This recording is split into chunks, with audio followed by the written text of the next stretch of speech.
Bueno, vamos a tener como objetivo en esta sesión conocer, por ejemplo, qué tipos de enfermedades se presentan en la población humana. Vamos a ver también cómo se transmiten estas enfermedades, si se transmiten de modo directo, si se transmiten mediante intermediarios como los vectores. Vamos a ver las etapas también de una enfermedad infecciosa. Asimismo vamos a describir, ¿no?, algunas enfermedades importantes en nuestro medio.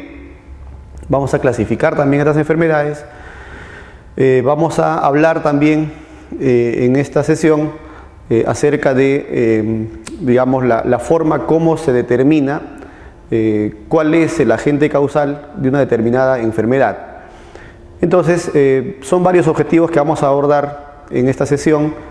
Dentro de ellos justamente va a ser conocer enfermedades, su modo de transmisión, sus mecanismos de transmisión, las etapas de la enfermedad infecciosa, el resumen de algunas enfermedades importantes, de manera que podamos conocer las causas generales, ¿no?, que determinan la aparición de una enfermedad, los factores que intervienen en la aparición de una enfermedad, y podamos de esa manera prevenir, de esa manera contribuir con de repente, ¿no?, la erradicación, el control, el conocimiento de las diferentes enfermedades en nuestra población. Vamos a empezar entonces con el desarrollo del tema. El tema de epidemiología, ¿no?, que justamente trata de una disciplina que se encarga justamente de analizar estas cuestiones relacionadas con la salud, la enfermedad, ¿no? De repente nosotros estamos viendo qué enfermedad se presenta en nuestro medio, cómo se podría controlar, cuáles fueron las causas que originaron esta enfermedad, si solamente es en nuestro medio o de repente, ¿no?, es una enfermedad más distribuida. Entonces esas cuestiones justamente lo desarrolla la epidemiología. Entonces veamos en qué consiste esta ciencia. En cuanto a la definición de epidemiología, vamos a ver de que es una disciplina científica que estudia la distribución, la frecuencia, las predicciones y el control de los factores relacionados con la salud y las enfermedades en la población humana. Entonces, conocer una enfermedad en sus diferentes aspectos justamente va a ser posible gracias a la epidemiología, ¿no? Y entonces el hecho de que se conozca estos aspectos de la enfermedad nos va a permitir también abordar la enfermedad con éxito para, en ciertos casos, si es posible, erradicarla también. Muy bien, respecto de los aportes en este campo de la epidemiología, podemos citar a dos personajes, ¿no? Ha habido varios personajes obviamente que aportan también este campo, pero podemos hablar, por ejemplo, de Fracastoro. Fracastoro es un investigador que en el año 1487, 1573, en ese tiempo, escribe un libro, ¿no?, sobre el contagio y las enfermedades contagiosas y su curación. Entonces, en momentos en donde poco se conocía sobre las enfermedades y seguramente cada enfermedad tenía un gran impacto en la población humana, Fracastoro escribe este libro y de alguna manera contribuye, ¿no?, con el conocimiento de los factores que están afectando, en este caso, a la población o que afectaban a la población de su tiempo. Otro investigador también importante en el campo de la epidemiología va a ser Snow, y en este caso en 1813, 1858, más o menos en esos tiempos va a existir este personaje que va a ser importante en la formulación de la hipótesis de la transmisión del cólera por el agua. Entonces, la población de su tiempo estaba muy afectada por, en este caso, el cólera. Había muchas muertes en poco tiempo y no se conocía la causa. Entonces, él realiza, ¿no?, una especie de mapa en Londres para explicar justamente qué es lo que está ocasionando la muerte masiva de las personas en poco tiempo por causa de esta enfermedad. Y llega a la conclusión de que el agua el agua había sido contaminada en alguna zona y estaba generando justamente esta muerte masiva. Para lo cual se determina de que no se consuma el agua de las partes bajas, sino el agua de las partes más altas, digamos, que aprovisionaban a la ciudad, y de esa manera, al consumir el agua de las partes más altas, o sea, las partes menos contaminadas, disminuye rápidamente la epidemia del cólera y se logra controlar. Entonces, es un personaje también, ¿no?, que ha contribuido bastante al desarrollo de esta disciplina, que es la epidemiología. Una cuestión muy importante es saber cuál es el concepto y cómo podemos definir, en este caso, el término de salud, ¿no? Vamos a hablar de salud, de enfermedades, entonces es importante saber qué es la salud. Entonces, cuando se habla de salud, se define como un estado de completo bienestar físico, mental y social del individuo. Es decir, cuando se habla de salud, no se abarca solamente las dolencias físicas presentes o no en un individuo, sino también otros aspectos que tienen que ver con la cuestión mental y con la cuestión también social. Bueno, ¿de qué manera, no? Esta es una definición de la Organización Mundial de la Salud. Entonces, en este sentido, se trata de comprender que estar bien de salud, estar con salud, no solamente es carecer de una dolencia física, sino también en el campo mental y social. Bueno, si obviamente si alguien está teniendo hemorragias, está teniendo alteraciones como fiebres o dolores articulares, musculares, diarreas, obviamente no está con salud, físicamente está afectado. Pero también, ¿no?, si una persona, no tiene ninguno de esos signos o síntomas, pero sí tiene, por ejemplo, delirios, depresión fuerte, alucinaciones, entonces también podemos decir que no está con salud, ¿no? Tiene una alteración, digamos, a nivel mental y también a nivel social. Por ejemplo, una persona que está, insertada adecuadamente en el proceso productivo de su comunidad, está insertada adecuadamente en su sociedad, entonces de alguna manera mantiene una buena salud social en ese caso, cosa que de repente no pasa con muchas personas y por lo tanto tendrían también una alteración en ese campo y no tendrían por lo tanto salud. Entonces salud es un término que abarca entonces 3 niveles por lo menos, ¿no? El nivel físico, el nivel mental y el nivel social del individuo. Bueno, si hemos hablado de salud, entonces también podemos ver a una persona, ¿no?, que aparentemente mantiene esa salud, está con salud en esos 3 niveles. Ahora hablemos del otro aspecto, ¿no?, del aspecto de la enfermedad. Cuando se habla de la enfermedad, hablamos de una situación en la cual se presenta una alteración, ¿no?, una alteración estructural y funcional de un tejido o un órgano debido a factores intrínsecos o extrínsecos. Entonces, mientras un órgano o un tejido funciona adecuadamente, funciona con eficiencia, decimos que tenemos salud. Pero si hay una alteración en el funcionamiento de algún tejido, en el funcionamiento de algún órgano, que tiene que ver con los aspectos que hemos ya mencionado hace un momento, entonces diremos que hemos adquirido una enfermedad. Ahora, ¿por qué podría alterarse, ¿no?, estructuralmente o funcionalmente un tejido o un órgano? Bueno, se pueden alterar por factores intrínsecos, ¿no?, o por factores extrínsecos. Los factores extrínsecos podrían ser, por ejemplo, los patógenos del medio, la situación, psicológica, social que se presenta en el medio ambiente. Y los factores intrínsecos podrían ser inclusive aspectos que tienen que ver con la genética, ¿no?, del individuo. Entonces, de esa manera, cuando se presenta una alteración, cuando se pierde la salud, desarrollamos una enfermedad y el individuo que aparentemente en un momento goza de buena salud puede, digamos, presentar ya algunas alteraciones y devenir en una persona con cierto tipo de enfermedades. Eso sería entonces respecto a algunos términos importantes en salud y enfermedad. La aparición de una enfermedad no se debe solamente a un aspecto, no se debe solamente a la presencia, por ejemplo, no sé, de una bacteria, sino más bien se va a generar una enfermedad cuando diversos factores confluyen y generan un desequilibrio en el individuo. A consecuencia de eso vamos a tener determinadas enfermedades.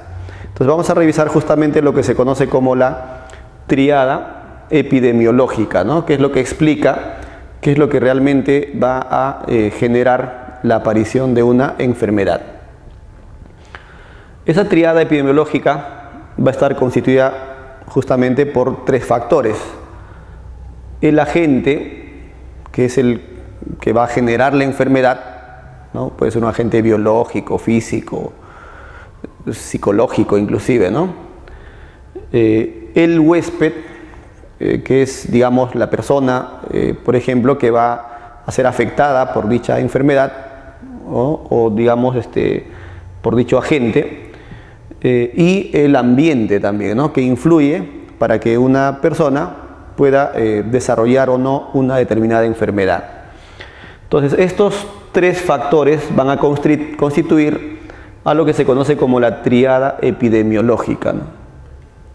Muy bien, en cuanto al agente, el agente causal de una probable enfermedad puede ser biológico, puede ser físico, puede ser químico, puede ser psicológico, ¿no?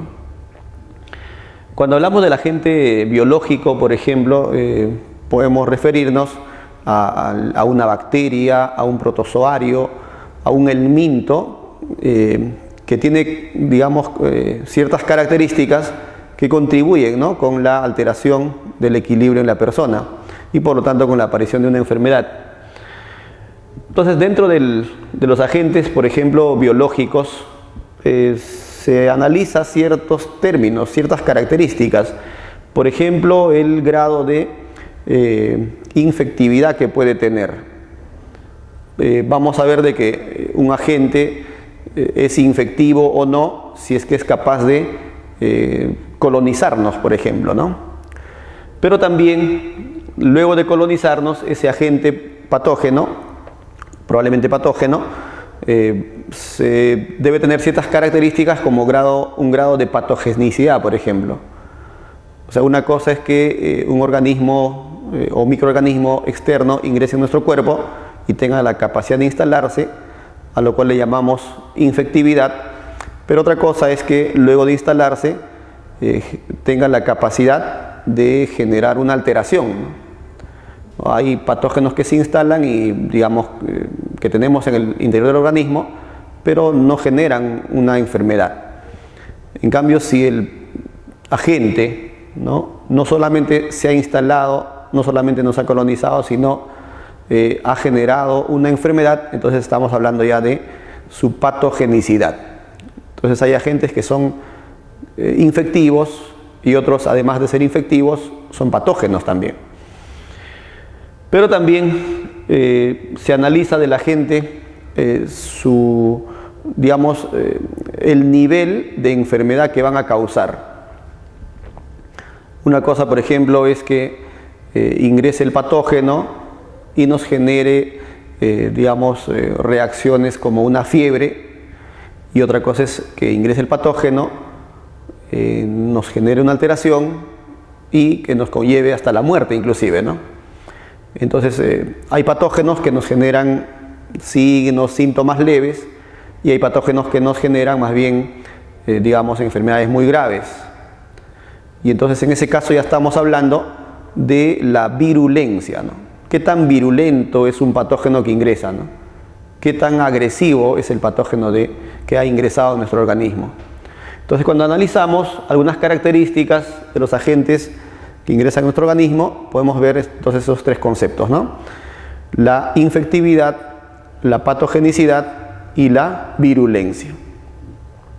También hay factores físicos que van a intervenir en nosotros y que podrían generarnos alteraciones, de repente, no sé, las radiaciones, o de repente también factores químicos, ¿no? Los componentes de un determinado alimento que podría ser inclusive cancerígeno, por ejemplo, o también condiciones psicológicas que, digamos, una vez presentes en el individuo, inclusive podrían somatizarse y dar lugar a una afección de tipo físico también, ¿no? Entonces, eso sería en cuanto al agente. Ahora, respecto del huésped, el huésped es la persona, es, digamos, el individuo que va a alojar al agente patógeno. ¿Cuáles son las condiciones que va a presentar un huésped para la aparición de una enfermedad? Bueno, son diversas, ¿no? Entonces, vamos a ver de que el huésped, digamos, se diferencia según su edad, el sexo, el estado inmunológico, la resistencia y el estilo de vida. Por ejemplo, ¿no? ¿Qué tipo de huésped, según la edad, es más susceptible a una enfermedad?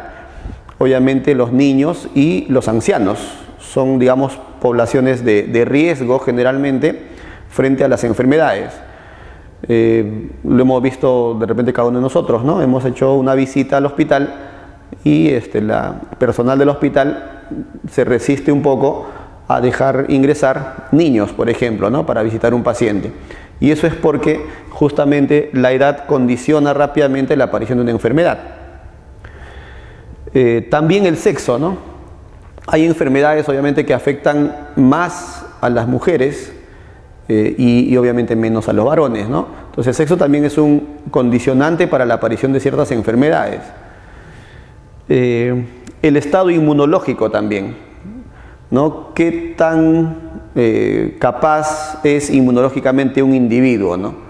De repente no se alimenta bien, de repente está un poco deprimido, de repente está con un tratamiento en base a corticoides, entonces su estado inmunológico puede ser muy variable, ¿no? Y dependiendo de ello, dependiendo del estado inmunológico de la persona, se presenta o no también una determinada enfermedad, nos puede afectar o no un patógeno, ¿no? Un patógeno que de repente a una persona muy fuerte inmunológicamente no lo afecta, en el mismo instante a otra persona con un nivel inmunológico menor sí lo puede afectar. La resistencia también del individuo, ¿no? Y el estilo de vida. Obviamente cuando nosotros tenemos un estilo de vida más adecuado, una alimentación, recreación, tenemos necesidades básicas, entonces estamos menos expuestos a la aparición de una enfermedad que en el caso opuesto, ¿no? En el que vivamos con muchas urgencias, muchas necesidades, mucho problema, etc. Entonces también nos volvemos un poco más susceptibles a las enfermedades. Y en cuanto al ambiente, ¿no? También va a ser muy importante, ¿no? En la aparición de las enfermedades. Por ejemplo, es importante el clima, ¿no? Seguramente, por ejemplo, cómo es el clima en nuestra ciudad, en Lima, por ejemplo, cómo es el clima. Vamos a ver de que hay un invierno frío y un verano muy caluroso, ¿no? Entonces eso, por ejemplo, condiciona la aparición de enfermedades. Vamos a ver de que según el clima, a nivel de Lima, por ejemplo, tomando como ejemplo Lima, en el invierno son muy frecuentes las enfermedades, por ejemplo, respiratorias, ¿no? Y en el verano, más bien, son frecuentes las enfermedades digestivas, ¿no? Como, por ejemplo, los procesos diarreicos. Entonces, eso es determinado por el clima, por ejemplo, ¿no? También el ambiente familiar. El ambiente familiar también es interesante, ¿no? E influye en la aparición de enfermedades. Vamos a ver de que si, por ejemplo, en un hogar hay mucho hacinamiento, la aparición de enfermedades también se va a dar, ¿no? De repente no tanto por las condiciones de higiene, sino también por la misma situación psicológica que se vive en un estado muy saturado, digamos, una condición muy saturada. La demografía, ¿no? ¿Qué tanta población, o sea, qué tantas personas por metro cuadrado, qué tan distribuido está la población? Eso también influye en la aparición de las enfermedades, lo mismo que la contaminación, ¿no? Si un ambiente es sano, estéril, obviamente no habrá mucho riesgo en comparación con un ambiente en donde sí hay, por ejemplo, muchos microorganismos, ¿no? en el polvo, en el aire, en el agua, y que nos pueden generar justamente diferentes enfermedades. Muy bien, entonces cuando queremos explicar la aparición de una determinada enfermedad, tenemos que analizar estos tres factores siempre, ¿no? Agente, huésped y ambiente, los cuales constituyen a la tríada epidemiológica. Bueno, dentro del campo de la salud vamos a ver de que cuando se presenta una enfermedad no siempre tiene un mismo origen, no siempre tiene una misma explicación, no siempre evoluciona de la misma manera, y también inclusive su distribución, el alcance que tiene la enfermedad es bastante variada también, ¿no? Bastante variado. En ese sentido, vamos a clasificar a las enfermedades según diferentes criterios. Ya veamos entonces los tipos de enfermedades. Según el tiempo de evolución. Es decir, si se presentan y evolucionan rápidamente o más bien es poco a poco, ¿no? A través de los días, de las horas, de los años inclusive, ¿no? Vamos a ver entonces cómo se clasifican las enfermedades según el tiempo de evolución. Vamos a ver de que hay enfermedades agudas y hay enfermedades crónicas, ¿no? Ahí están las dos formas de enfermedades según el tiempo de evolución. Entonces, ¿cómo son las enfermedades agudas? Son enfermedades que tienen, por ejemplo, una evolución muy rápida, ¿no? Una enfermedad aguda es una enfermedad con evolución muy rápida y generalmente va a tener una duración muy corta, ¿no? Esa es una enfermedad aguda. Por ejemplo, la gripe, por ejemplo, la neumonía, ¿no? Podemos estar de repente aparentemente sanos en estos instantes y luego de algunas pocas horas podemos desarrollar rápidamente un proceso gripal, ¿no? Entonces vamos a ver de que su evolución es muy rápida, ¿no? Pero ¿cuánto me puede durar un proceso gripal? Me va a durar algunos días, ¿no? No me va a durar meses o años. Entonces es de corta duración también. Eso hace que, por ejemplo, la gripe o la neumonía se clasifiquen como enfermedades agudas. Todo lo contrario va a pasar con las enfermedades crónicas. Las enfermedades crónicas, más bien, vamos a ver que se caracterizan porque su evolución es lenta, ¿no? Su evolución es lenta, aparecen poco a poco, ¿no? Y su duración es muy larga, ¿no? Una vez que se instalan, una vez que ya aparecieron, el individuo va a experimentar estos signos o síntomas durante un buen tiempo, digamos, ¿no? Tenemos el caso de la artritis y de la arterioesclerosis, por ejemplo, ¿no? Son enfermedades crónicas, miren. A ver, cojamos como ejemplo el caso de la arterioesclerosis. ¿Qué es la arterioesclerosis? Es, digamos, una alteración como consecuencia de la acumulación de colesterol en la sangre, lo cual hace que finalmente los vasos sanguíneos tengan menos capacidad para transportar, en este caso, la sangre y endurezcan sus paredes, ¿no? Eso hace que la circulación se haga muy dificultosa. Entonces, en ese sentido, vamos a ver de que la arteriosclerosis se presenta, pues, poco a poco, ¿no? O sea, no se presenta, digamos, en este momento estoy sin arteriosclerosis y más tarde o mañana ya tengo la arteriosclerosis. No es así. Más bien se va a presentar paulatinamente, ¿no? Entonces, una evolución lenta va a tener esta enfermedad. Ahora, una vez que ya se presentó, va a tener una larga duración. O sea, ¿cómo podría eliminar esa enfermedad, combatir esa enfermedad? Va a ser un poco complicado. Entonces, se va a instalar en mi organismo durante mucho tiempo. Eso hace que la enfermedad sea crónica. A veces tenemos la idea de que la enfermedad aguda, ¿no? La enfermedad aguda es más peligrosa que la enfermedad crónica.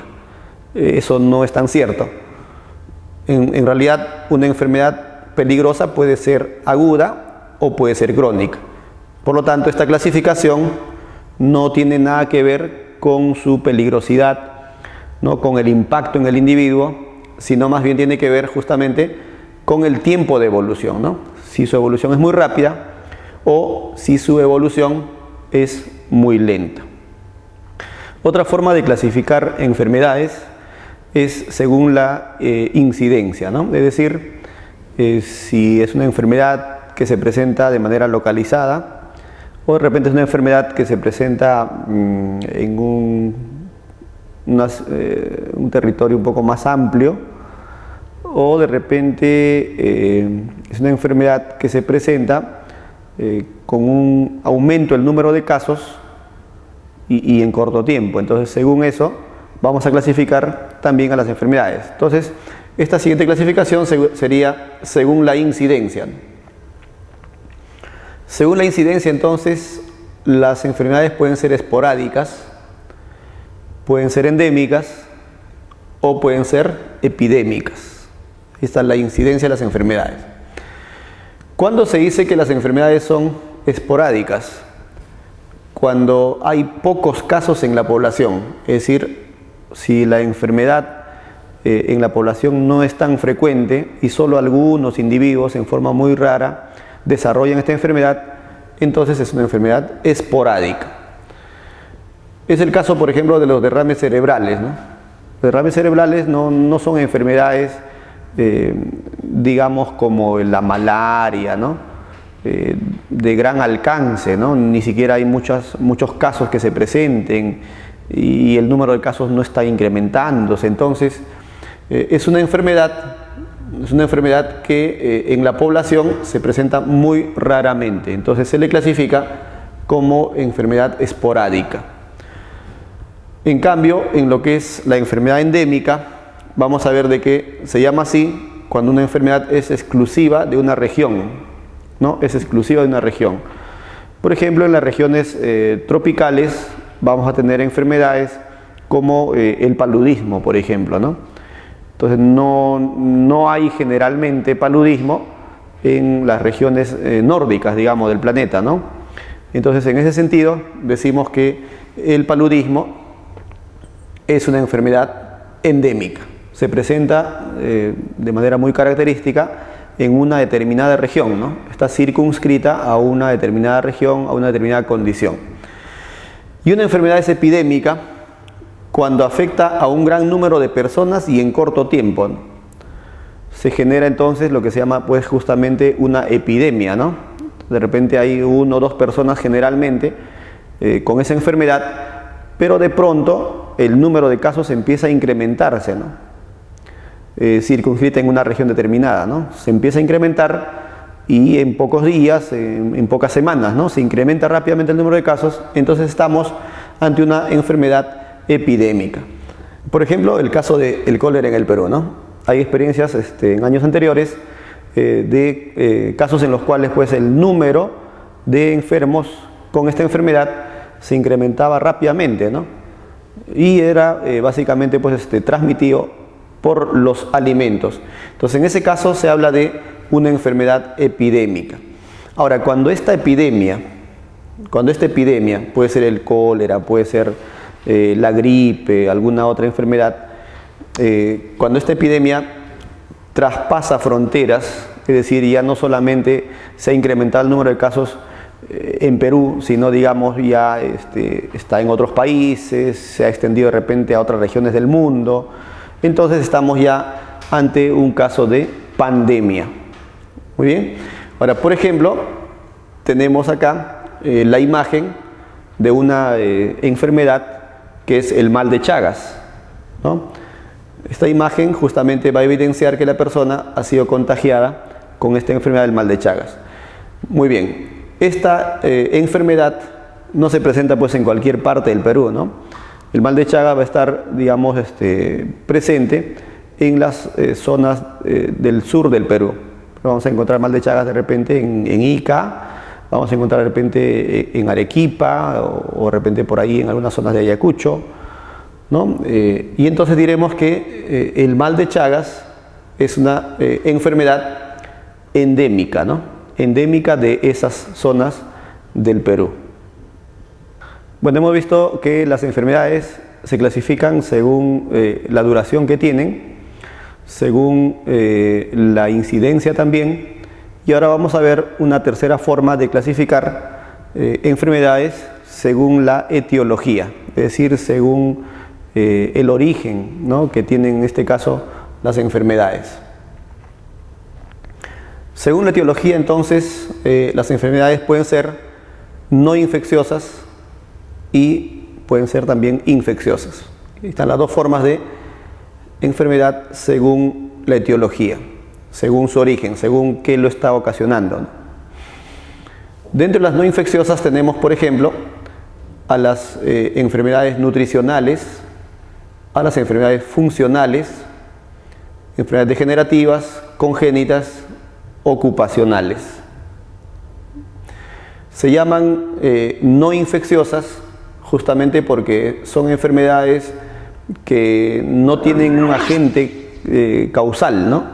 Es decir, no hay un patógeno, un organismo, un virus, bacteria que lo esté ocasionando, sino más bien, digamos, al carecer de la presencia de un determinado agente patógeno, son enfermedades que no se van a transmitir, no se van a contagiar. No nos podemos contagiar con una enfermedad nutricional, funcional, degenerativa, ¿no? Muy bien. Y las enfermedades infecciosas, todo lo contrario, tienen como causa a un agente patógeno, que puede ser un prión, un virus, un helminto, ¿no?, un artrópodo. Y por lo tanto son enfermedades contagiosas, ¿no? Son enfermedades que sí se van a contagiar, sí se van a transmitir de persona a persona, o también se podrían transmitir de un animal a una persona, y en este caso serían llamados zoonosis. Bueno, estas enfermedades infecciosas pueden ser virales, ¿no?, bacterianas, pueden ser enfermedades causadas por protozoarios, fúngicas, causadas por helmintos y otros patógenos también, ¿no? Entonces vemos ahí en esta imagen de que las enfermedades infecciosas, no infecciosas, perdón, no se van a contagiar, y las infecciosas sí se pueden contagiar, dado que están causadas por un virus, por una bacteria, por un protozoo, un hongo, un helminto, etcétera, ¿no?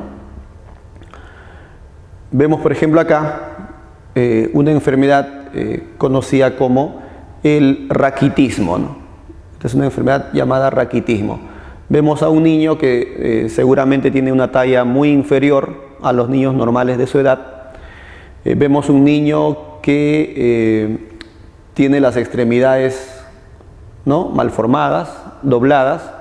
Justamente es por, digamos, la fragilidad, ¿no?, de sus huesos, la alteración en su crecimiento, debido a una cuestión nutricional, ¿no? Una cuestión nutricional. Es decir, en este caso, el niño, por ejemplo, no tiene adecuada cantidad de vitamina D, por ejemplo, ¿no? No consume, no forma esa vitamina, y entonces tiene esta enfermedad. Pero este raquitismo obviamente no se puede contagiar, ¿no? Y por eso se llama enfermedad no infecciosa. El otro aspecto es el caso, por ejemplo, de acá, de una enfermedad que es bastante frecuente, conocido como la onicomicosis, una enfermedad que afecta en este caso a la queratina presente en la piel, en las uñas, y que es causada por un hongo, ¿no? Entonces el contacto con esta enfermedad hace que se contagie, ¿no? El contacto con quizá el calzado que utiliza esta persona puede hacer que se contagie esta enfermedad de una persona a otra, porque ahora sí vemos que hay un agente causal, ¿no? En este caso un hongo, ¿no? Y por lo tanto es una enfermedad infecciosa, o sea, es una enfermedad contagiosa.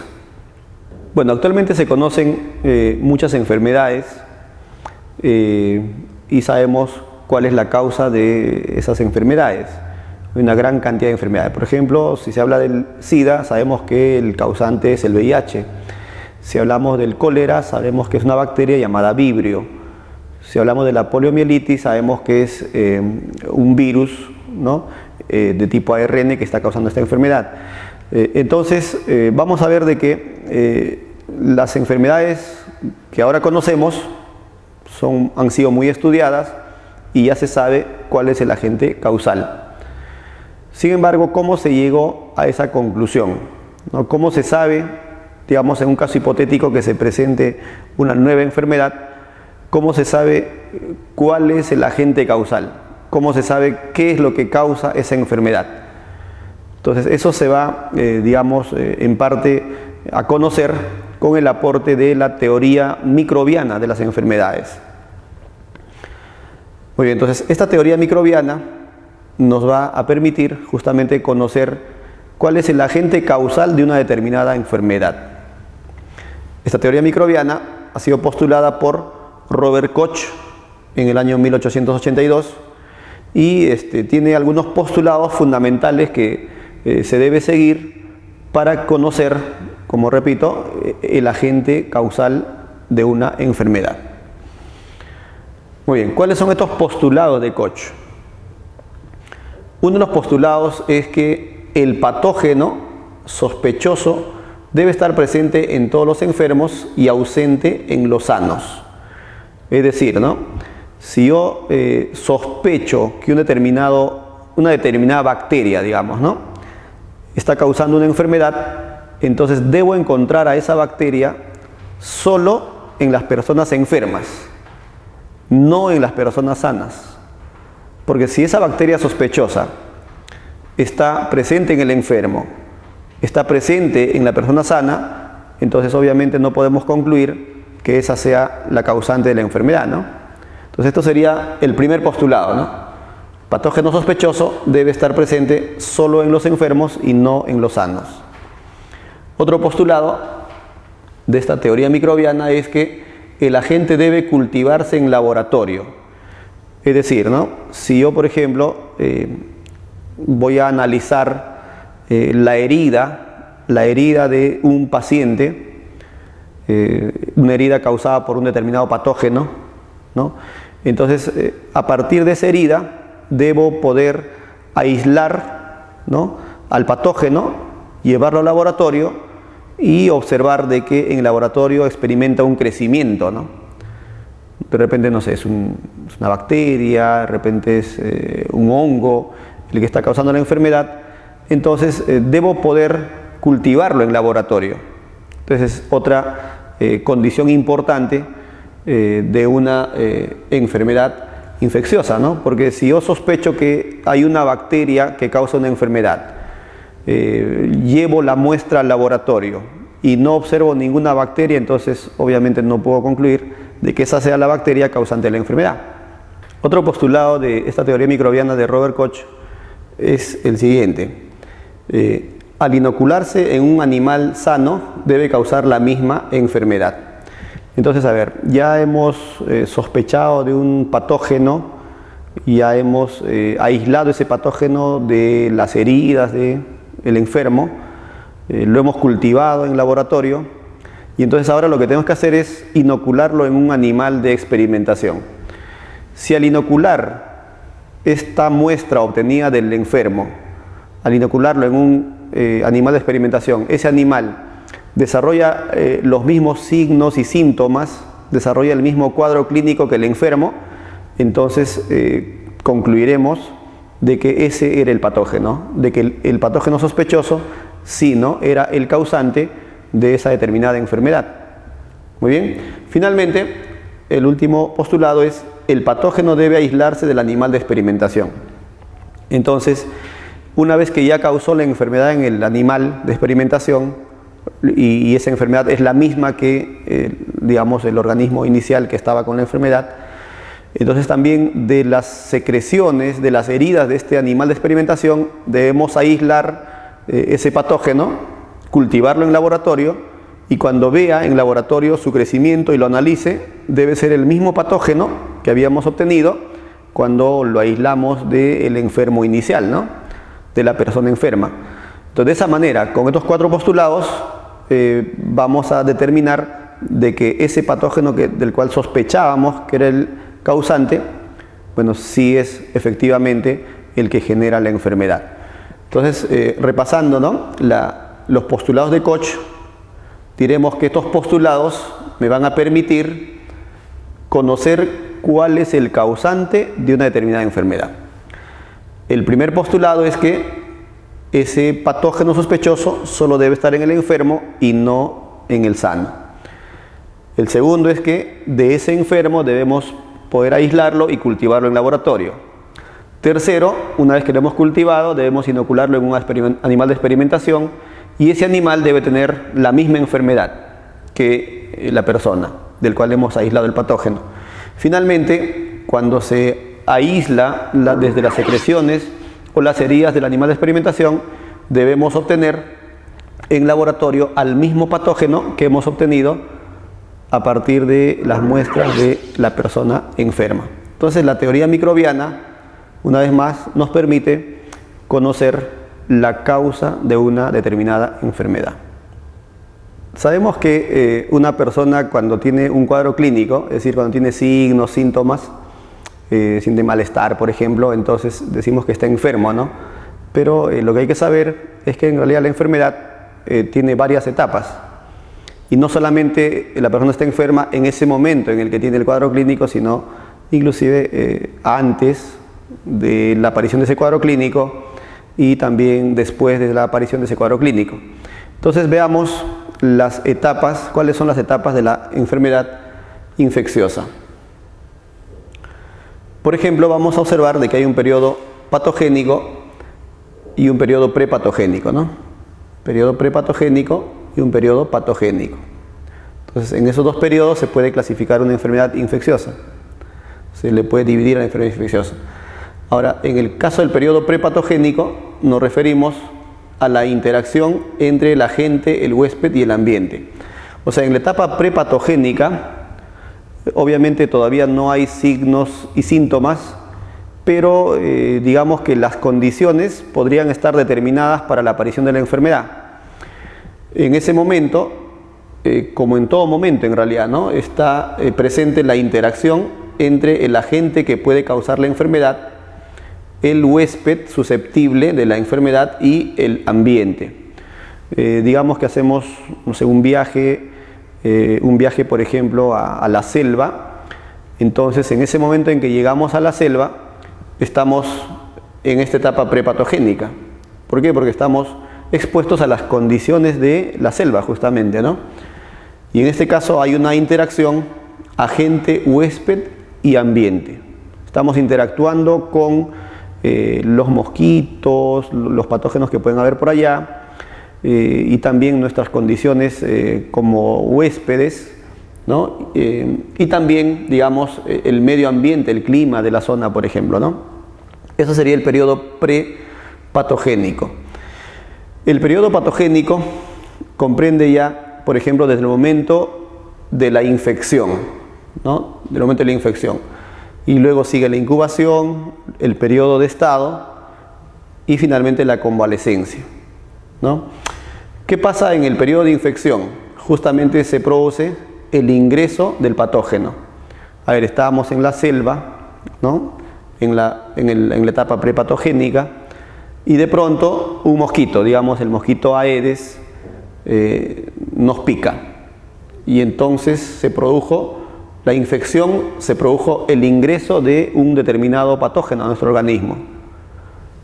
Luego de que ya ingresó ese patógeno, se presenta una etapa de incubación, que se caracteriza porque el parásito que ha ingresado, mediante la picadura, para nuestro ejemplo, empieza a reproducirse, ¿no?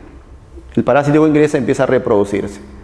Pero como recién ha ingresado y recién está empezando su reproducción, entonces esta etapa de incubación, si bien hace que aumente el parásito en nuestro organismo, todavía es una etapa asintomática. Es una etapa en donde no vamos a presentar un malestar, digamos, ¿no? O sea, inmediatamente después de la picadura no tenemos ningún malestar. Entonces a eso se le llama incubación. Y cuando ya este patógeno se ha reproducido en una cantidad suficiente, aparece el periodo de estado también conocido como el periodo de desarrollo o la fase aguda de la enfermedad. En esta fase aguda de la enfermedad vamos a ver de que se presenta el cuadro clínico, ¿no? Se va a presentar el cuadro clínico. Es decir, en la fase aguda de la enfermedad va a haber una serie de signos y de síntomas. Y ahí habría que diferenciar justamente la definición de estos términos. Un signo es todo aquello que en el paciente se puede observar de manera objetiva, ¿no? Un signo es, digamos, lo que el paciente tiene de manera objetiva. Por ejemplo, la fiebre sería un signo. ¿Por qué? Porque no solamente vamos a detectar la fiebre, por el aumento de la temperatura del paciente, sino además vamos a poder medir esa fiebre. Entonces es un aspecto, digamos, objetivo, ¿no?, del cuadro clínico. Pero también en este cuadro clínico se puede presentar algunos síntomas, y los síntomas van a ser más bien las referencias subjetivas del paciente, lo que el paciente cuenta, lo que el paciente siente, lo que el paciente percibe, ¿no?, de su medio interno. De repente, por ejemplo, un dolor de cabeza. No se puede ver el dolor, no se puede medir el dolor, por lo tanto es algo subjetivo y por eso se llama síntoma. O de repente una náusea, de repente un mareo, ¿no?, van a ser síntomas. Entonces, el cuadro clínico va a ser una especie de relación entre los signos que son objetivos y los síntomas que son subjetivos. En ese momento, la persona generalmente dice que se encuentra enferma, ¿no? Pero veamos que ya hay otras etapas de la enfermedad. Ahora, como en este momento la persona siente todo el malestar propio de la enfermedad, podría ser que acuda a un centro de salud y podría ser que consiga algunos medicamentos y los empiece a consumir. Entonces, al consumir los medicamentos, digamos, propios para esa enfermedad, esos signos y síntomas empiezan a disminuir. De pronto el paciente se siente recompuesto, desaparecen estos signos y síntomas y entonces entramos en la etapa de convalescencia. Entonces, la convalescencia es la recuperación que experimenta el paciente, pero todavía estamos dentro del periodo patogénico, por lo tanto hay que tener mucho cuidado con la convalescencia, ¿no? Muchas personas, por ejemplo, que empiezan su tratamiento de la tuberculosis, en 3-4 semanas ya se sienten recompuestos, ¿no? O sea, perciben que ya no tienen, digamos, los signos y síntomas típicos de la enfermedad. Aparentemente están sanos. ¿Y qué hacen estas personas que están en la etapa de convalescencia en realidad? Abandonan el tratamiento porque justamente creen estar ya librados de la enfermedad. Y entonces, ¿cuál va a ser la consecuencia? De que podría presentarse una recaída, podría haber resistencia bacteriana a los medicamentos que está utilizando y la enfermedad se presente con mayor agresividad. Entonces hay que saber de que después de que desaparece el cuadro clínico, todavía estamos en una etapa de convalescencia, que si bien hay una especie de recuperación, todavía hay también cierta debilidad y habría que, por ejemplo, tener mucho cuidado y mucho énfasis con la alimentación y con cumplir, ¿no?, la dosis que se ha medicado para combatir dicha enfermedad. Entonces veamos los modos de transmisión de una enfermedad infecciosa. Entonces vamos a ver que hay dos maneras de transmitirse una enfermedad. Puede ser de forma directa o de forma indirecta. Ahora, ¿cuándo es de forma directa la transmisión? De forma directa es cuando hay contacto con el paciente o sus secreciones, es decir, no va a haber una distancia en tiempo ni en espacio, ¿no? Entonces, cuando no existe esa distancia entre tiempo y espacio, decimos que la transmisión es directa. Porque claro, si vamos a entrar en contacto con las secreciones del paciente, es que estamos ahí, ¿no?, en contacto directo justamente con estas secreciones. o con el paciente enfermo mismo, ¿no? Estamos de repente conversando con él, o de repente se trata de un caso de una relación sexual, por ejemplo, ¿no? Entonces, en una conversación, en una relación sexual, no podemos hablar de distancia en tiempo ni en espacio. Entonces, cuando esa transmisión se da justamente sin participación de ningún intermediario, decimos que la transmisión es directa. Todo lo contrario en la transmisión indirecta, ¿no? Decimos que la transmisión es indirecta justamente cuando sí va a haber una distancia, una separación en tiempo y en espacio también, ¿no? Con la persona enferma que justamente va a transmitir la enfermedad a otra. Entonces, esta transmisión indirecta requiere de todas maneras de algunos agentes que hagan de intermediarios, ¿no? Que transmitan justamente la enfermedad de una persona que está lejos tal vez y que no se relaciona necesariamente con nosotros, ¿no? Y que está enferma, ¿no? Y que ese intermediario lo transmite esa enfermedad a otra persona, ¿no? Que no se ha relacionado para nada, por lo menos no de manera directa, con esa persona enferma. Entonces, ¿cómo podría ser esa transmisión indirecta? Mediante vehículos, por ejemplo, ¿no? Mediante vehículos. Podría ser mediante fomites también.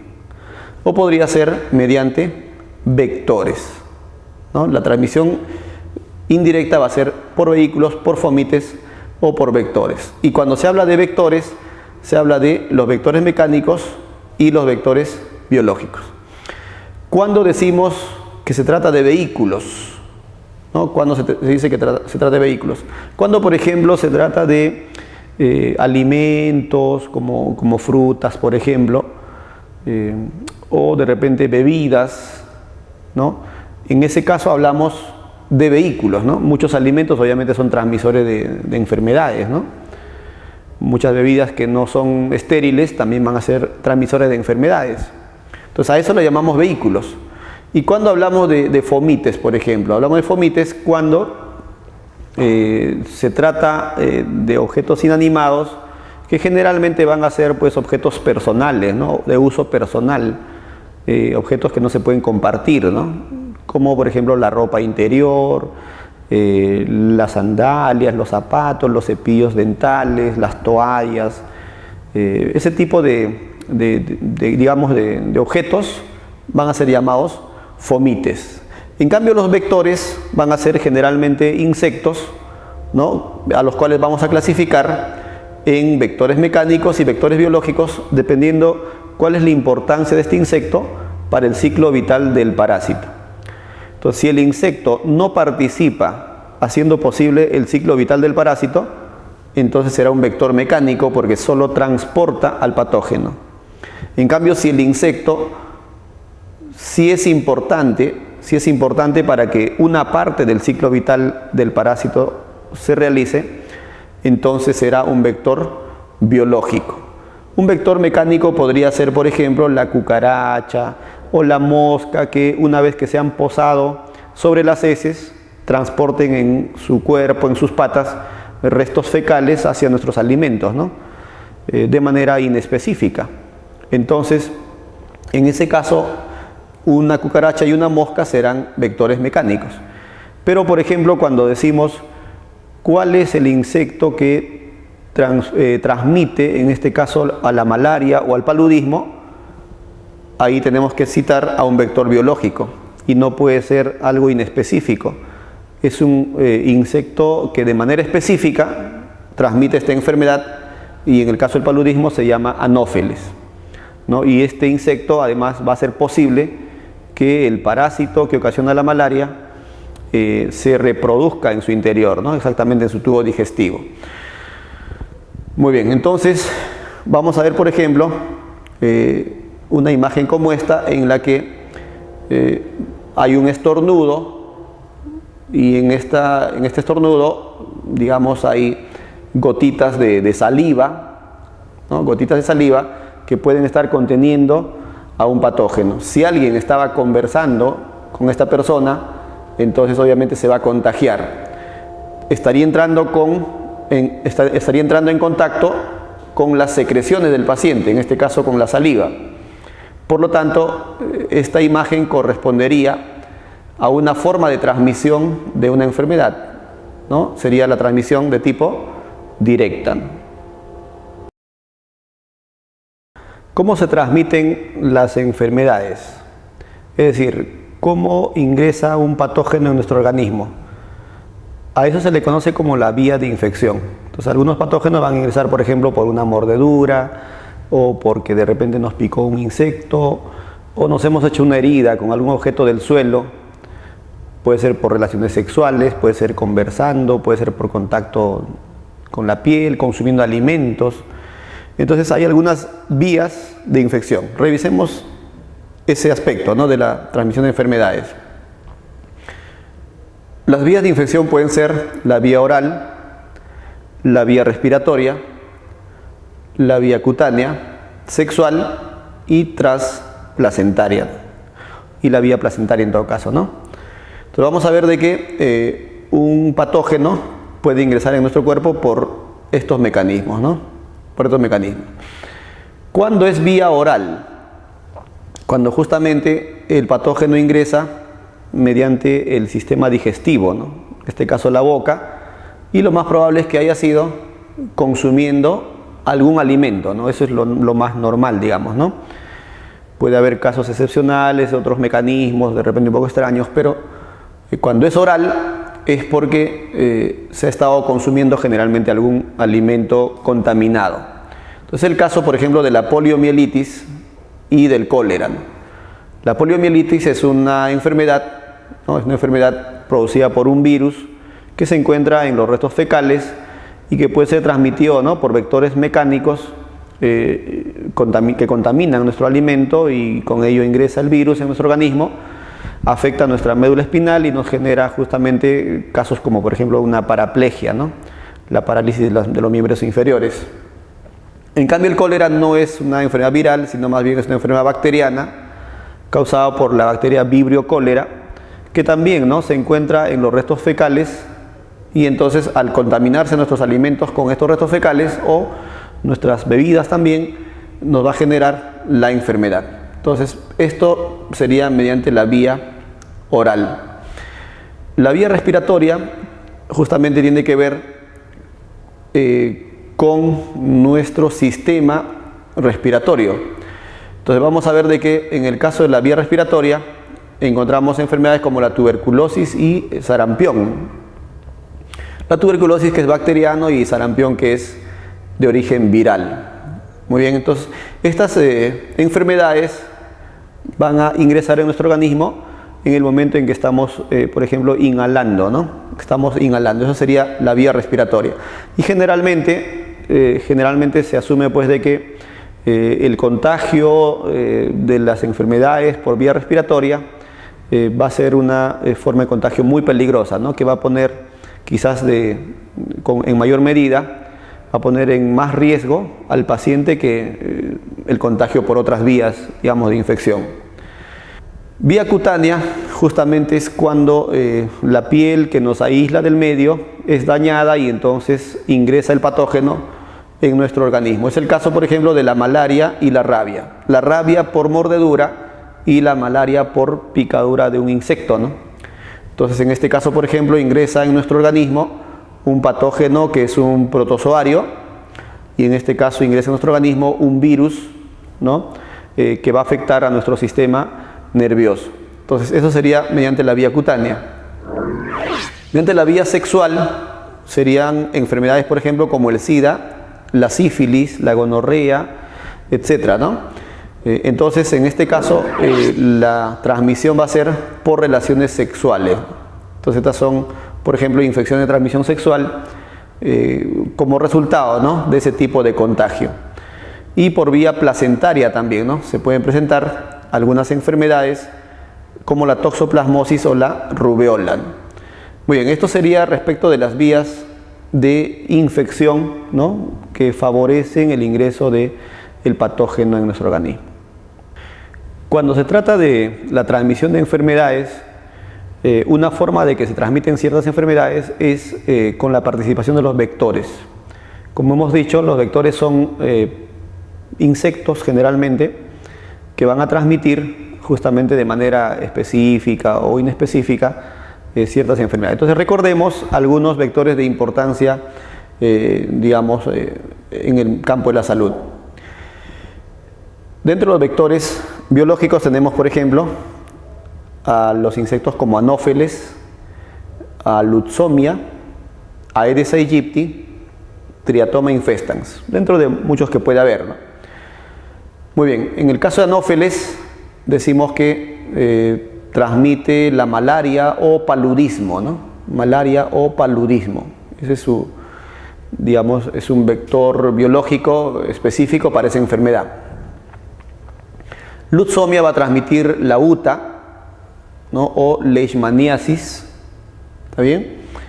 Aedes aegypti es un vector bastante conocido en nuestro medio, transmite diferentes enfermedades, dentro de los cuales está el dengue, y Triatoma infestans es un chinche que va a estar transmitiendo en este caso al mal de Chagas.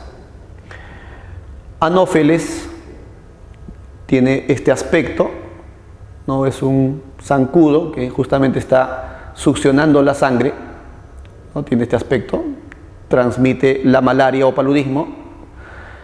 Lutzomia, ¿no? Conocido como la manta blanca, ¿no? Tiene también un aspecto similar, aunque un poco más pequeño. Transmite la UTA o leishmaniasis, decíamos también. Aedes aegypti, ¿no? Es un, como decíamos, un insecto muy conocido, justamente por sus manchas blancas. Transmite el dengue, transmite chikungunya, transmite la fiebre amarilla, ¿no? Y Triatoma infestans, que es un chinche que también es hematófago y por lo tanto justamente transmite enfermedades como el mal de Chagas, juntamente con otros chinches conocidos como Rhodnius y Pastrongylus, ¿no? Estos serían entonces los principales vectores que están participando en la transmisión de enfermedades importantes, ¿no? De enfermedades muy importantes en nuestro medio. También vamos a describir algunas enfermedades, ¿no? De manera bastante general, y en este caso la enfermedad de Creutzfeldt-Jakob, ¿no? Enfermedad de Creutzfeldt-Jakob. ¿Cómo es esta enfermedad? Bueno, en muchos casos se presenta a consecuencia del consumo de restos humanos, como podría ser el cerebro, por ejemplo, por parte de personas que tienen justamente, digamos, eso como cultura, ¿no? Consumir restos humanos. Se supone que estos restos humanos están también infectados y al consumirlos también se produce la infección. Ahí se da la enfermedad de Creutzfeldt-Jakob. ¿Cuál es el agente causal de esta enfermedad? El agente causal va a ser, en este caso, llamado un prión. ¿Qué es un prión? Es una proteína anormal que justamente va a impedir que las otras proteínas, al ingresar al organismo, ¿no? Va a impedir que otras proteínas se plieguen, se constituyan de manera también, digamos, normal. El prión lo que hace es alterar la estructura de proteínas y por lo tanto impedir que estas proteínas cumplan su función. El cuadro clínico de una enfermedad de este tipo consiste, por ejemplo, en la generación de demencia, visión borrosa, alucinaciones, falta de coordinación, cambio de personalidad, dificultad para hablar, etc., ¿no? Es decir, cuando una persona desarrolla la enfermedad de Creutzfeldt-Jakob por haber consumido generalmente, ¿no? Generalmente también restos humanos, vamos a ver de que la afección es básicamente neurológica, ¿no? Va a generar ciertos grados de encefalopatía y eso es lo que generalmente hace que haya estos trastornos, ¿no? Demencia, alucinaciones, cambios de personalidad, hiperactividad, nerviosismo, ¿no? Esto es algo similar también a nivel de otros organismos en los cuales se conoce la enfermedad como el mal de las vacas locas o el Scrappy. Muy bien, eso sería respecto a la enfermedad de Creutzfeldt-Jakob. No olvidar de que en este caso el agente etiológico es un prión, y un prión es una proteína, ¿no? Una proteína anormal que también influye sobre otras proteínas impidiendo su buen funcionamiento. El SIDA es una enfermedad bastante conocida, ¿no? Donde el agente etiológico, o sea, el causante de la enfermedad, es el VIH. El virus de inmunodeficiencia humana va a generar entonces el síndrome de inmunodeficiencia adquirida, ¿no? Que es el SIDA. Muy bien, este SIDA, como sabemos, pues uno se contagia del SIDA mediante, digamos, el contacto con ciertas secreciones en donde el volumen del virus es abundante, ¿no? En el caso, por ejemplo, del semen, de las secreciones vaginales, de la sangre, de la leche, por ejemplo, ¿no? Entonces, estas secreciones o el contacto con ellas va a generar una infección. Luego de la infección se presenta un periodo de ventana, ¿no? Que dura más o menos entre 2 y 6 meses. Se le llama periodo de ventana al tiempo en el que el organismo reacciona generando anticuerpos contra el virus, ¿no? Y cuando esos anticuerpos ya se han generado en cantidades suficientes, justamente se les utiliza para también realizar el diagnóstico, ¿no? Las pruebas de ELISA, que son muy comunes, justamente lo que van a hacer es detectar la cantidad de anticuerpos que existen en la sangre. Entonces, si esa cantidad es detectable, la conclusión es que la persona ha sido contagiada con este virus. Entonces, ese es el periodo de ventana, ¿no? El tiempo en el que demora nuestro organismo en generar anticuerpos contra el virus. El cuadro clínico del SIDA. Vamos a ver de que cuando uno se contagia con el VIH, ¿no? En esos primeros instantes lo que va a ocurrir es la aparición de ciertos signos, síntomas, que en muchos casos es similar a una gripe, ¿no? Por ejemplo, hay fiebre y dolor muscular, hay dolor de cabeza y garganta, sudoración nocturna, úlceras bucales, infección por hongos, ganglios linfáticos inflamados, diarreas.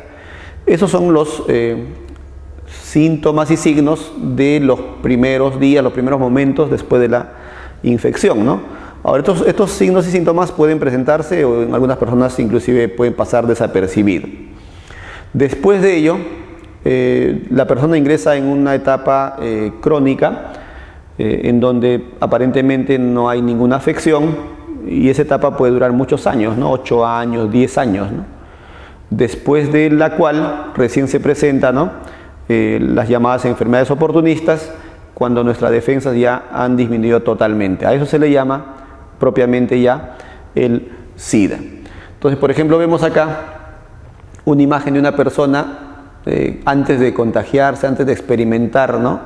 El síndrome de inmunodeficiencia adquirida, y la misma imagen o la misma persona después de haber, digamos, ya desarrollado la enfermedad del SIDA, ¿no? O sea, en este caso la persona no está en esta etapa de los primeros momentos, ¿no? Con síntomas parecidos a una gripe, sino ya está con el SIDA propiamente, ¿no?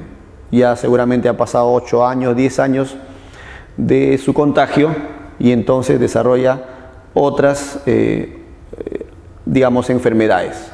Aparecen, lo que les decía, las enfermedades oportunistas, porque en esos 8 o 10 años, ¿qué es lo que va a pasar?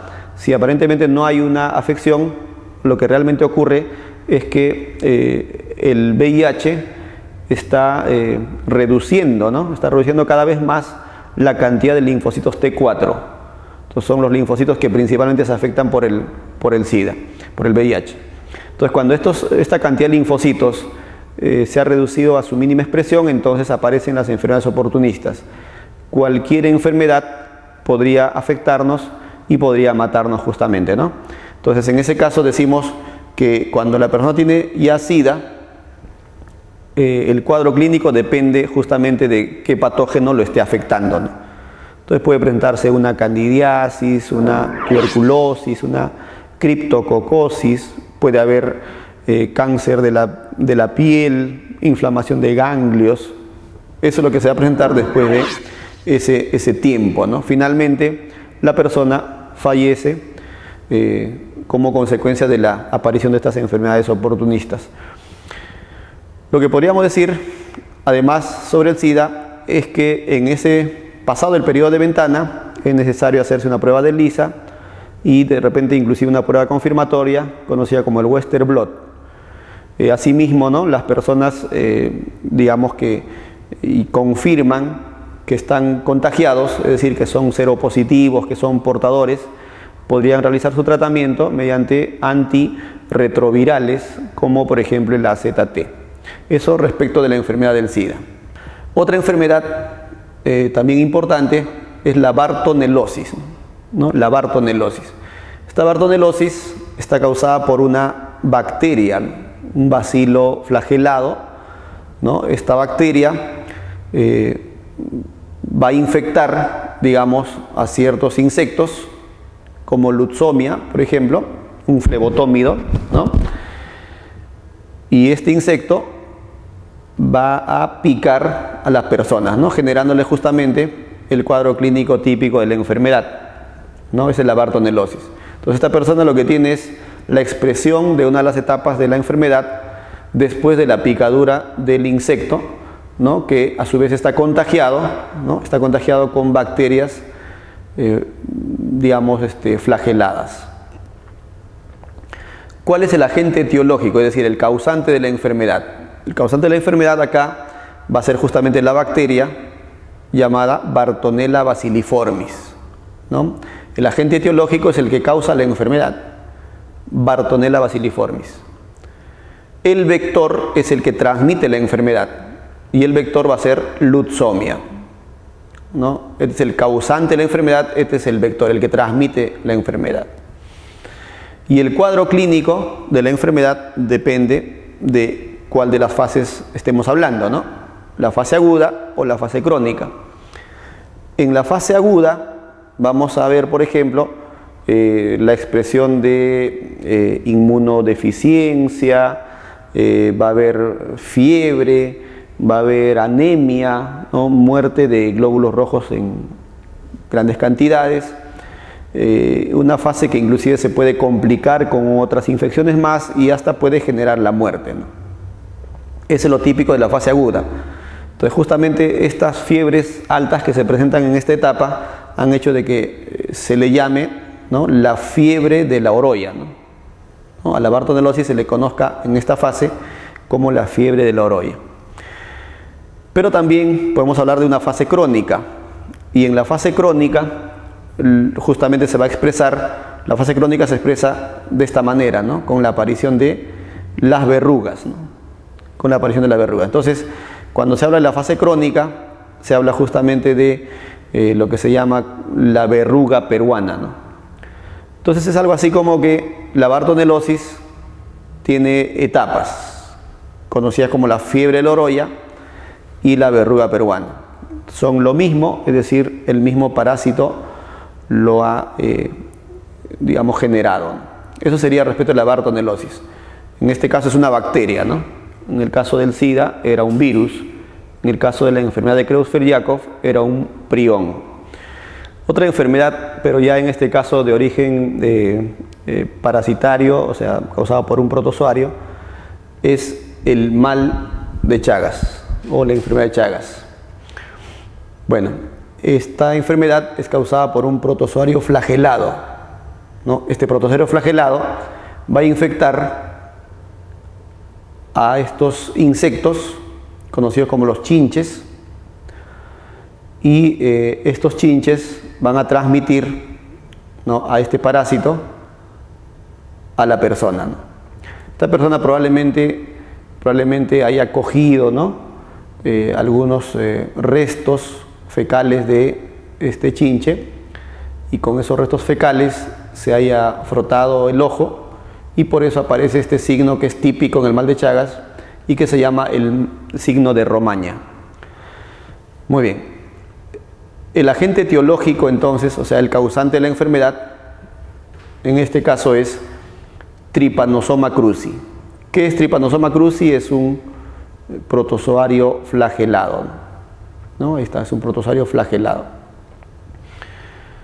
El vector no es lo mismo que el agente etiológico, ¿no? El agente etiológico es el que causa la enfermedad y el vector es el que transmite la enfermedad. El vector en este caso es este chinche, conocido como triatoma. Ya dijimos que también podría ser Pastrongylus o Rhodnius.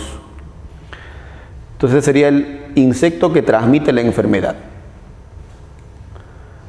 Y el cuadro clínico, o sea, ¿qué es lo que pasa cuando tenemos el mal de Chagas? Por ejemplo, digamos ya hablando de sus complicaciones, ¿no?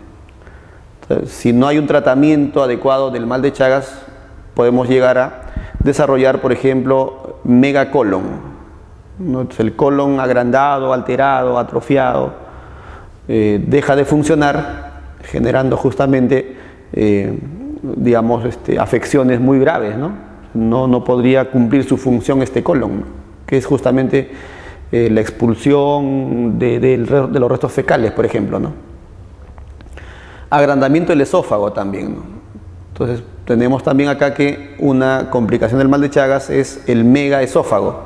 El esófago realiza una función importante que es pues completar la deglución, hacer llegar el alimento, el bolo alimenticio hacia el estómago, ¿no? Entonces esa función, por ejemplo, se podría complicar generando atoros, generando reflujos, etcétera, ¿no? Que podrían dañar al paciente. También este parásito lo que va a hacer es afectar al músculo cardíaco también, ¿no? Y la afectación del corazón también podría ser potencialmente mortal. Finalmente también, ¿no?, va a generar ciertos procesos de desnutrición. Eso sería respecto de esta enfermedad que se llama el mal de Chagas, causado por un protozoario. Otra enfermedad es la onicomicosis, ¿no? La onicomicosis. Esta onicomicosis está causada por hongos, ¿no? Este es un hongo cultivado en una placa Petri, en un agar especial para un hongo. Entonces, esta es la forma que adquiere el hongo que nos genera la alteración de las uñas, ¿no? Y esto es una vista al microscopio, ¿no? Si de acá, de este cultivo, cogemos una pequeña muestra y lo vemos al microscopio, se va a ver así, ¿no?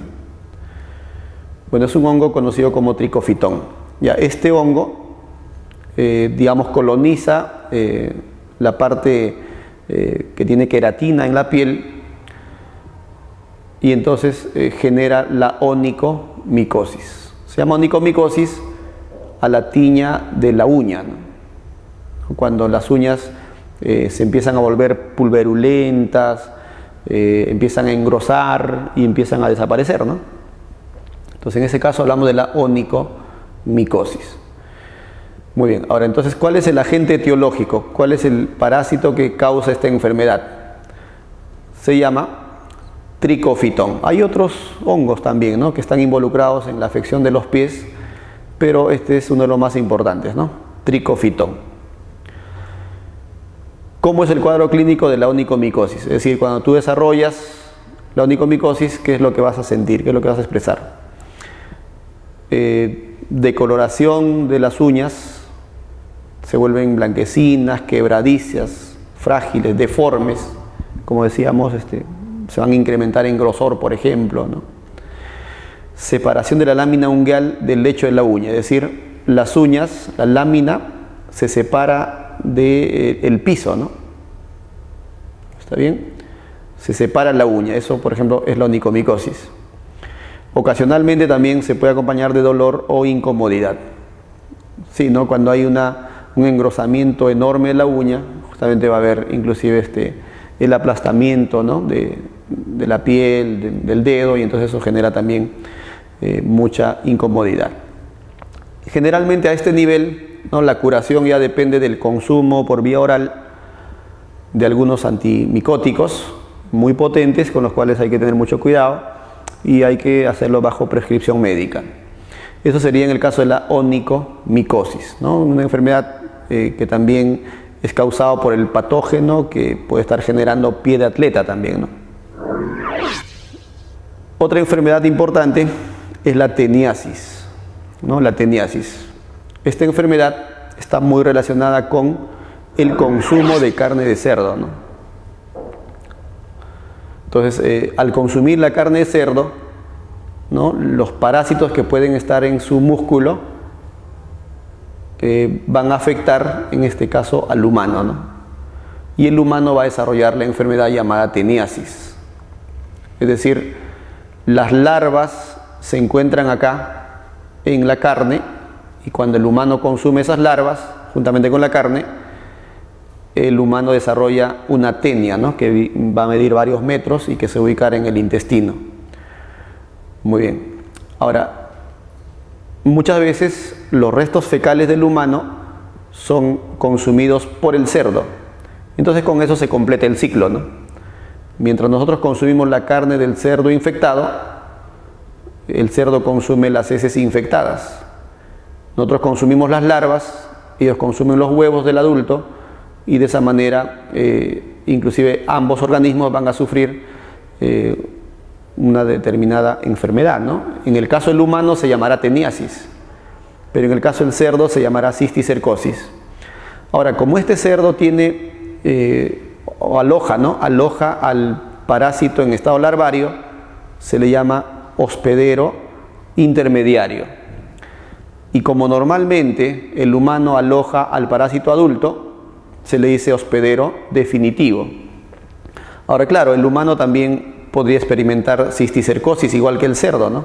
Y entonces se afectarán sus músculos, se afectarán sus ojos, se afectará el cerebro, por ejemplo, y se puede producir inclusive la muerte por cisticercosis, ¿no? Una enfermedad muy común en los humanos es la neurocisticercosis, y se va a presentar básicamente en personas que consumen cerdo con carne contaminada, ¿no? Muy bien, entonces, ¿cuál es el agente etiológico de esta enfermedad? ¿No? El agente etiológico es Taenia solium. Es un animal del filum de los platelmintos, un gusano plano, muchas veces confundido con la triquina, ¿no? ¿Está bien? Probablemente le llaman así, ¿no? Triquina muchas veces las personas, porque también la triquina afecta al cerdo, ¿no? De repente ahí surgió la confusión, pues, ¿no? Pero generalmente los cerdos van a tener este parásito en estado larvario. ¿Y cuál es el cuadro clínico? Depende, ¿no? Depende, pues, si es la cisticercosis en el cerdo o es la teniasis en el humano, ¿no? Inclusive las dos cosas se pueden presentar en el humano, ¿no? Pero eso sí, la cisticercosis de manera accidental. O sea, no es la vía normal, digamos, que el humano presente cisticercosis. Entonces, ¿en qué consiste la cisticercosis? En el desarrollo de las larvas, ¿no? En ciertos órganos de la persona o del cerdo, y esos órganos serían músculo, cerebro y ojos principalmente, ¿no? Bueno, en el caso del cerdo va a ser sacrificado al año, a veces a los meses, y entonces es muy poco probable que un cerdo muera con cisticercosis. Pero el humano, que va a vivir muchos años, ¿no? Puede experimentar justamente el desarrollo de esta enfermedad en los músculos, generando cierta atrofia muscular, en el ojo, generando también atrofia a ese nivel, o en el cerebro, generando también justamente potencialmente la muerte, ¿no? Entonces eso sería el cuadro clínico de la cisticercosis. En el caso de la teniasis, básicamente va a ser el desarrollo de un gusano bastante largo a nivel intestinal. Digamos que si hacemos una comparación, la teniasis es menos peligrosa que la cisticercosis. Esta tenia se va a alojar en el intestino y va a absorber los nutrientes que digamos el huésped consigue, ¿no? De esa manera vamos a ver que la teniasis no va a ser tan peligrosa, pero sí va a generar de repente ciertos procesos de mala absorción, algo de prurito anal, de repente ciertas reacciones alérgicas, pero se puede fácilmente solucionar el asunto con el consumo de antihelmínticos, por ejemplo, ¿no? Entonces hemos revisado algunas enfermedades con diferentes agentes etiológicos. Hemos visto el caso de enfermedades por priones, el caso de enfermedades por bacterias, por virus, por protozoarios, por hongos y por helmintos.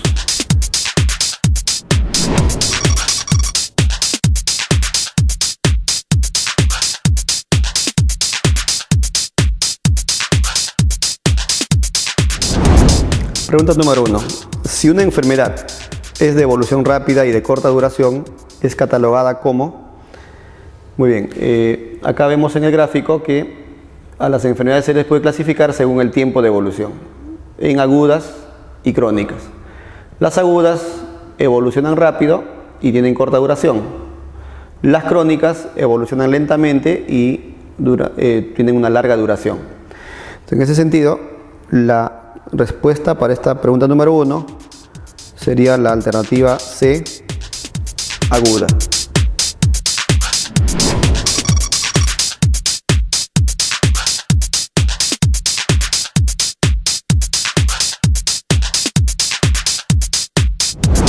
En la pregunta número 2 se menciona lo siguiente. La arteriosclerosis es una enfermedad que se caracteriza porque... Muy bien, acá tenemos el ejemplo de la arteriosclerosis, ¿no? Ya habíamos dicho de que es una enfermedad que evoluciona lentamente y que tiene una larga duración, ¿no? Es una enfermedad entonces de tipo crónico según el tiempo de evolución.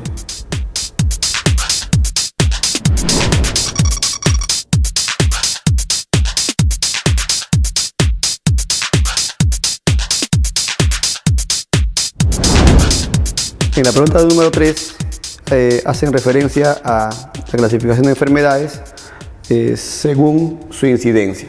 A ver, dice, el paludismo es una enfermedad propia de regiones tropicales, por lo cual es clasificada como... Bueno, según la incidencia tenemos esporádicas, endémicas y epidémicas. Y las endémicas son exclusivas de una región. Y en la pregunta 3 dice que el paludismo es propia de regiones tropicales, o sea, es exclusiva de regiones tropicales. Por lo tanto, la enfermedad es endémica. La respuesta sería la alternativa D, endémica.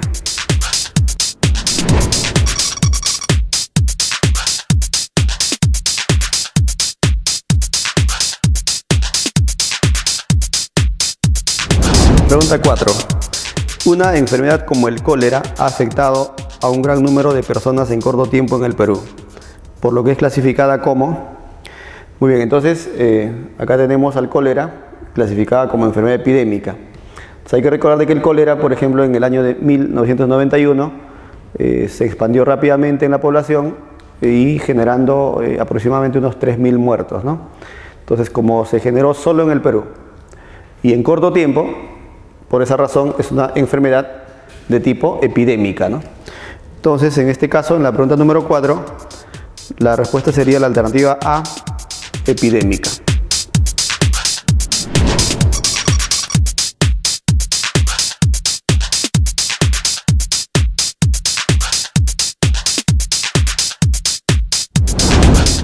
Pregunta número 5.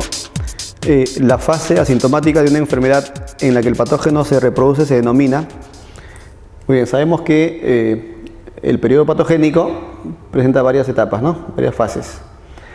Entonces vemos que en la infección hay ingreso del patógeno, en la incubación hay reproducción, en el periodo de estado o fase aguda se presenta el cuadro clínico y en el periodo de convalescencia hay una recuperación del paciente.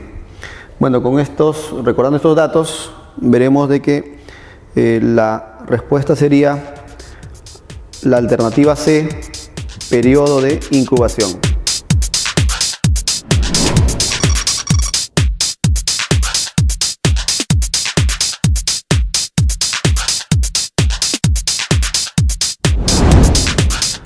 En la pregunta 6 dice, los insectos que transmiten enfermedades y son importantes en el ciclo vital de un parásito son conocidos como...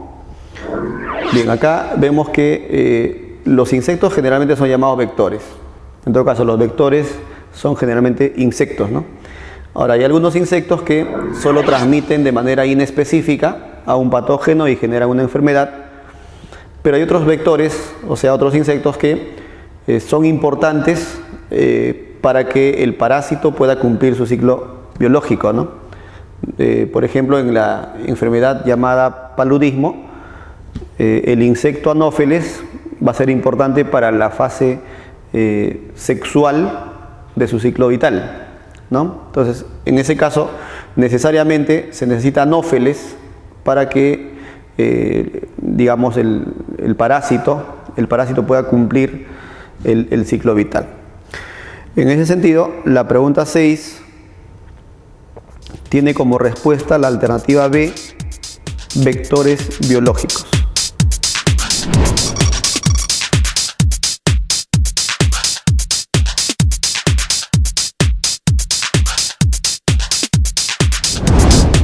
Pregunta número 7.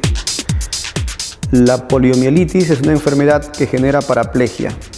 La vía de transmisión de esta enfermedad es... Muy bien, entonces cuando hablamos de vías de transmisión, vías de infección, vemos que está la vía oral, respiratoria, cutánea, sexual y placentaria. En el caso de la poliomielitis, vemos que la vía de transmisión es oral, ¿no? Por el sistema digestivo. Eso quiere decir que esta enfermedad no se transmite mediante el consumo de alimentos contaminados con restos fecales, lo cual posteriormente, digamos, va a hacer que el virus invada, ¿no?, la médula espinal y en la zona lumbar destruya las astas anteriores y genere, digamos, parálisis de los miembros inferiores. Por eso, la respuesta sería la alternativa B, oral.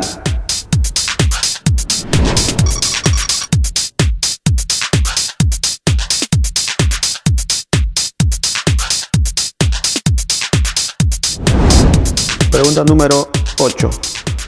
El SIDA es una enfermedad de origen viral que afecta al ser humano a nivel de... Muy bien, el SIDA es una enfermedad entonces de transmisión sexual, ¿no? Transmisión sexual principalmente, ¿no? Puede ser también por medio de agujas, ¿no? Pero ¿qué pasa cuando una persona, digamos, ha adquirido esta enfermedad? Lo que va a pasar es que el VIH, que es el virus causante de la enfermedad, destruya a los linfocitos T4, ¿no?, que son los que dirigen la respuesta inmunológica. Eso es porque los linfocitos T4 presentan receptores para los virus del SIDA, para el VIH. Estos receptores son llamados receptores CD4. Los linfocitos T4 tienen receptores CD4 que reconocen a la glucoproteína 120 del VIH. Una vez que se produce la unión del virus con el linfocito T4, bueno, se produce también la invasión, ¿no?, del virus y por lo tanto la muerte de estos linfocitos de manera progresiva. En ese sentido, la respuesta correcta sería la alternativa C, linfocitos T.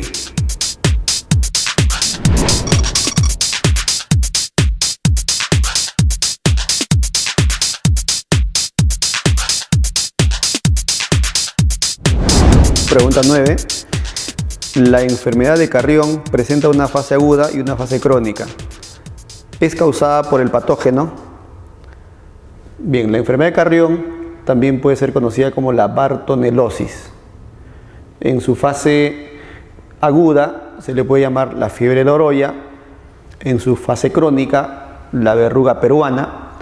Son nombres hacen referencia digamos, a la enfermedad producida por Bartonella bacilliformis, ¿no?, que es una bacteria.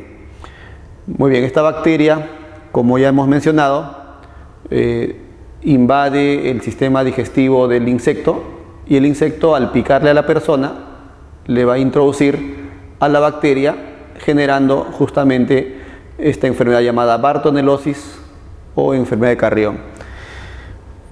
Por esa razón, la respuesta para la pregunta número 9 sería la alternativa B, Bartonella.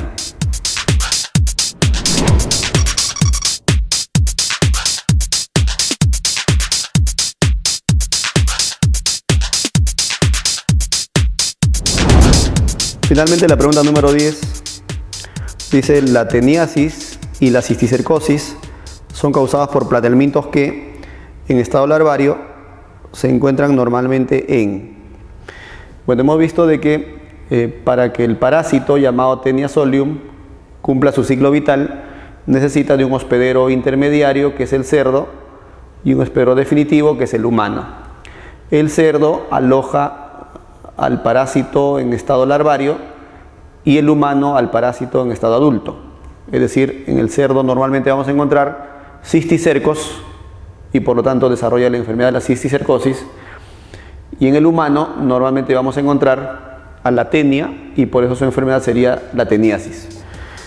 Por esa razón, la respuesta para la pregunta número 10 sería la alternativa A,